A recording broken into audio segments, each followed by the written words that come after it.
আগের ভিডিওটাতেই বলেছিলে বড়মার ওখানে ভিড় তো অবশ্যই ছিল, কিন্তু ব্যবস্থাপনার জন্য আর আমাদের ভাগ্যক্রমে ভীষণ তাড়াতাড়ি বড়মার দরজার কাছে পৌঁছে যাই এবং বড় দর্শন লাভ করি। বড়মার দর্শন লাভ করার পর অনুভূতিটা হয়েছিল সেটা ভাষায় প্রকাশ করা অসম্ভব।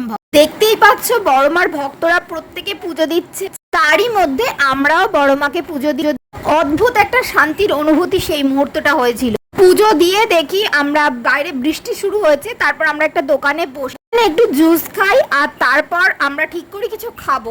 ভাত খাওয়ার এনার্জি ছিল না সেইভাবে কারোরই, তাই আমরা একটু কচুরি আর আলু চচ্চড়ি খেয়ে নিই।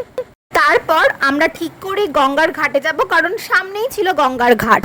আমরা গঙ্গার ঘাটে বেশ কিছুক্ষণ প্রকৃতির দৃশ্য উপভোগ করি আর তার মধ্যে একটা দারুণ মজাদার ঘটনা ঘটে, সেটা তোমাদের পরের ভিডিও শেয়ার করব। ততক্ষণ ভালো লাগলে লাইক শেয়ার সাবস্ক্রাইব করে দিও।